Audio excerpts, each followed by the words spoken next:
So then we have Jill. She comes in and checks on her connection with Jonathan because she's a little startled that he didn't pick her for the rose ceremony.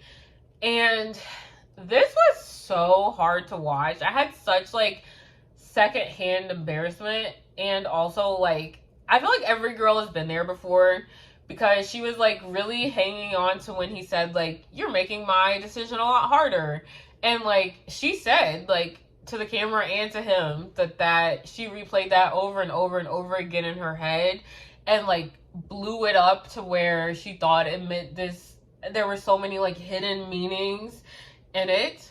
And it's that classic thing, which she's very self-aware, where she was like describing how it's like he gave her a crumb of affection and attention, and she just like added all these like underlying meanings to it that he like was not aware of and did not intend to like include in his statements. I felt like that could have been like, Jill really needed a friend. Okay, it doesn't seem like she's like clicked with any of the girls here yet, probably because her humor is so top tier and everyone is just like, you know, a little bit more basic, and that's okay.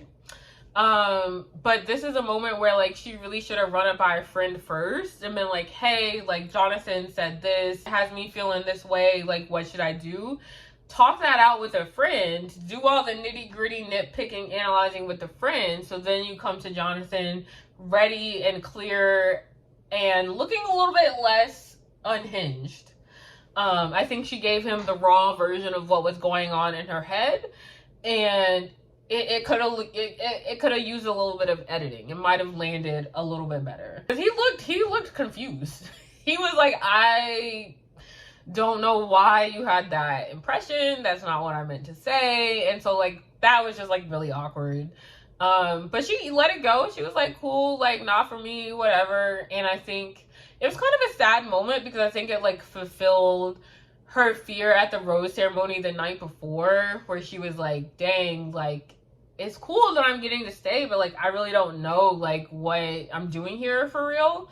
And I think in that moment she kind of was like, dang, like it's true, like my fear is coming true, that like I'm just here kind of dilly-dallying for no reason while everyone else is like linking up. And like the one person I saw hope with, now that he's like single for real, doesn't even want me. And that's like a hard reality. The episode ends with Jonathan doing a pretty obvious last-ditch effort with Jill.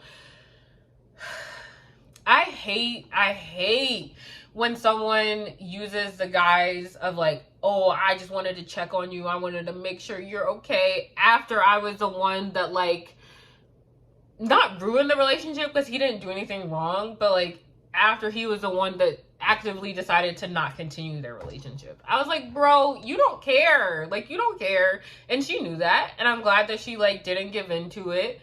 And was just kind of like, yeah, I'm okay. Like, she took what he was saying at face value and like didn't really give into the emotional reaction that he was trying to get from her. And I think he could see that, and he was getting a little bit more and more worked up. And she remained calm the whole time.